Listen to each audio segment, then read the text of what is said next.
Hello, everyone, and welcome to another edition of the Monday Morning Mentor. My name is GUTEKUNST, here with Elevate, and today we're going to be going over best practices when creating blog content. So in the weeks leading up to this, we've talked about, of course, the importance of having a blog and incorporating that into your online marketing strategy for lead gen, for SEO, and for providing value to your followers. But this week, we're going to be going over kind of like some of the finer points of how to make that blog really like pop, really make it something special. Just some best practices, if you will, for making sure that it's readable for one thing, and that folks are not going to be driven away from it, because the things you're talking about might be important, but the way you're actually presenting it might not be that great. And so I'm going to kind of help guide you through some of those points today. So, because first off, to avoid any confusion or clicking out of this video, this is not going to cover, the finer points of like sentence structure or transition or writing styles, nothing like that. This is all intended to kind of prepare your blog for the content that will keep folks coming back, to help you get past any hesitation, fear, or self-doubt that's preventing you from just getting your content online. And so the first point that I'm going to be covering today is to, first off, write content for your audience.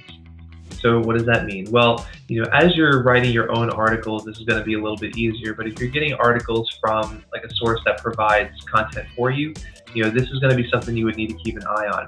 As you're writing content, you want to be sure that the articles and the subject matter, the things you're writing about, are going to be interesting and applicable and provide value to your audience, because your audience are they're a group of people in a specific area who go through specific types of circumstances, like certain types of weather, or have certain locations around them, like certain stores or parks or things like that, or they're in a certain market. And so kind of if you're giving them content that isn't applicable to any of that, it's not going to be super helpful. So always be sure that you're writing content for your audience. Again, local content is so very powerful, and we always encourage either writing local content, or if you're sourcing content from somewhere else, just giving it a little bit of your own flavor in there after the fact to make it more localized. The next one we're going to be going over is to tell a story. So the mind loves a story.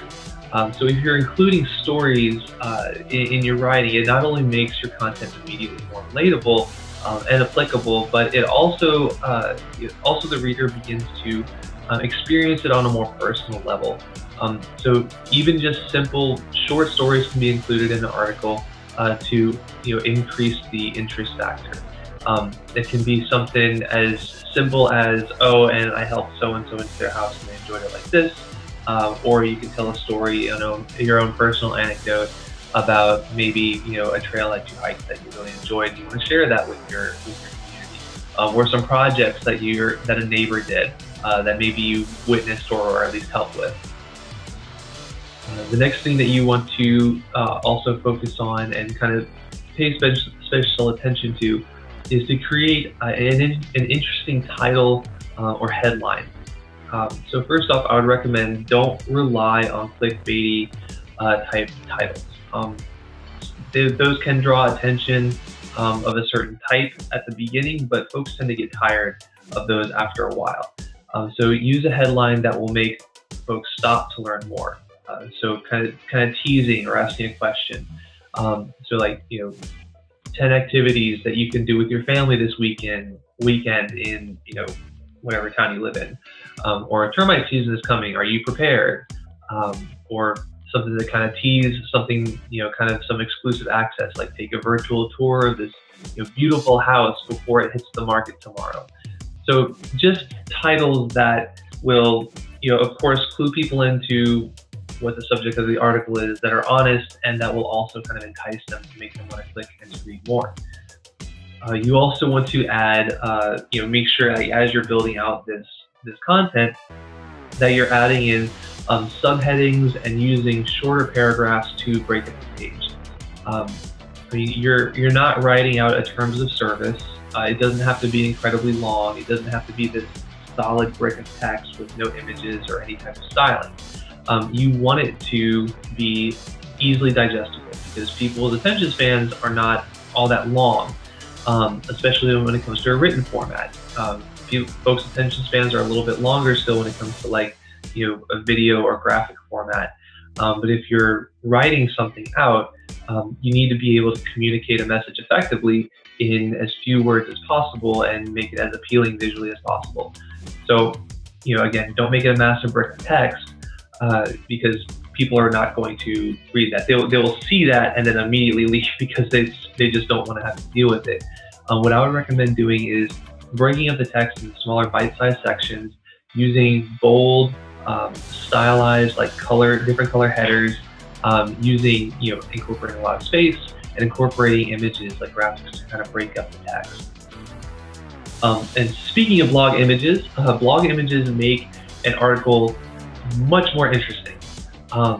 We have rapidly decreasing attention spans, and when it comes to online content, the more visually appealing that you can make it, the better.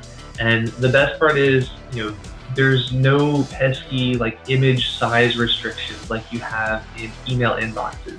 An email inbox can only take so much data in a single email.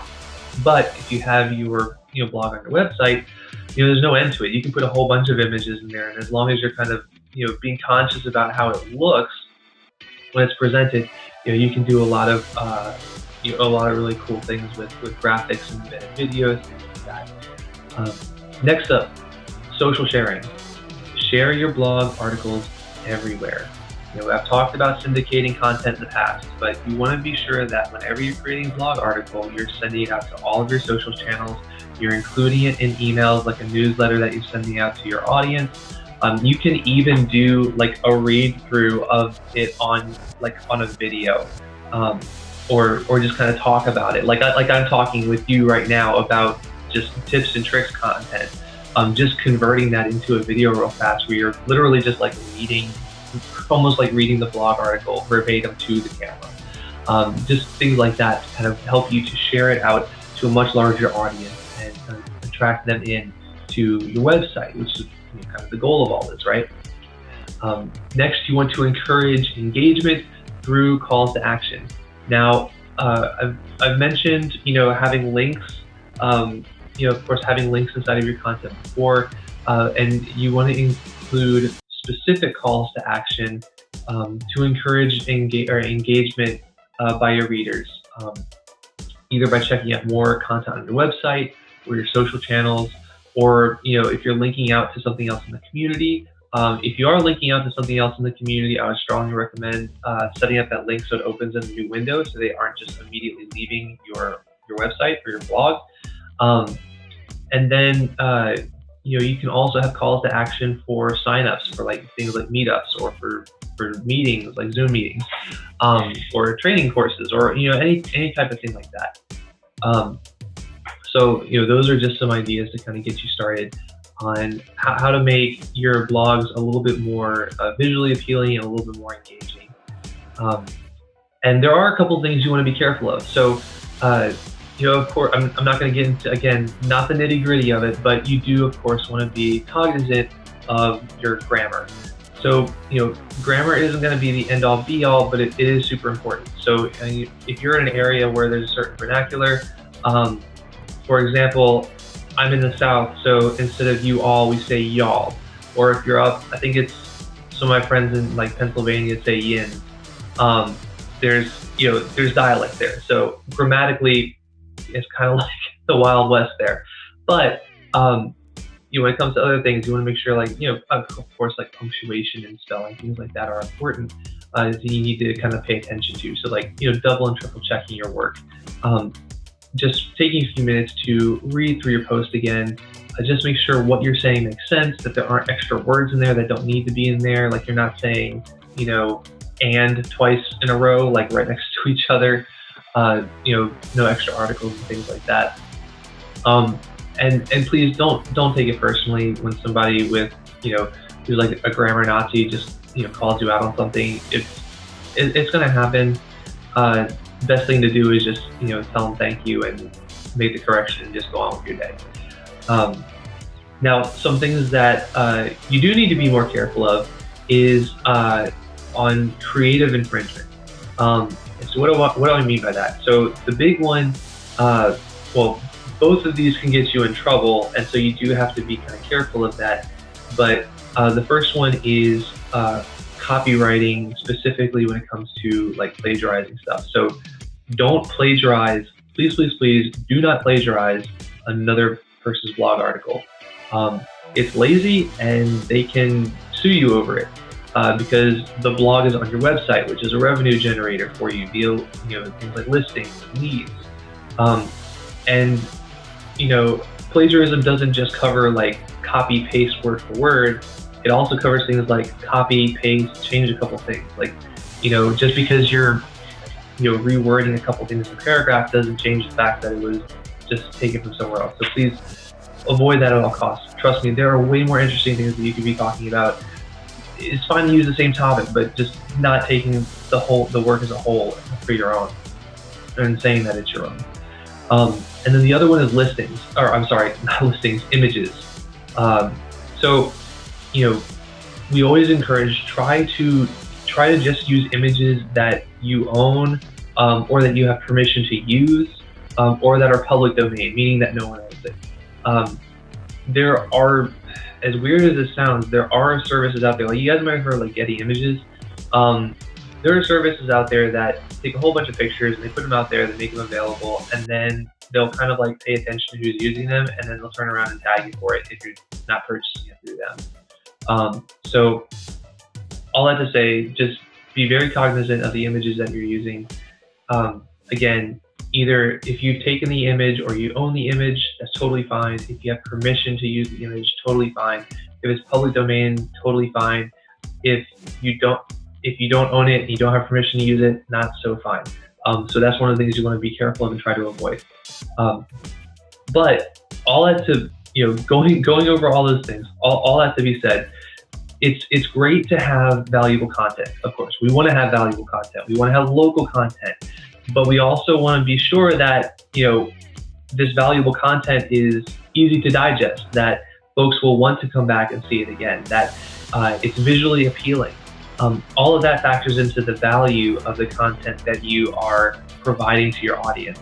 And I hope that with these tips and tricks that I've been imparting to you, not just today, but over the weeks past, that you can start taking that information, taking those different best practices and content ideas, and kind of implementing that into your own strategy. If you would like to learn more about blogging or kind of see what options are out there in terms of having like more localized content that's generated for you, come check us out over at tryelevate.com. Again, we have whole libraries of like our own educational blogs to tell you about stuff like this, more of these Monday morning mentors, more of these casual conversation videos. We also have the guides. I'll always talk about the guides because I love those things. But the free educational guides that are available for you guys to download, to talk about a lot more stuff like this. And we're going to be having one that's more specific to creating blogs that's going to be coming out in a little while as well. So I definitely want you guys to check that out. But until then, we're going to be covering the last portion of blogging in our final week. The final week of May is kind of an expansion on blogging tips, kind of getting into more of the technical aspects. Again, not like the grammar and spelling, things like that, but things like how to pick out the right keyboard, how to optimize for search engines, talking about backlinks, things like that. So kind of Google Analytics, that's a huge one. So kind of getting into more of those details. And so I hope you will join me for that. But until then, I hope you guys have a great week, and we'll see you then. Bye-bye.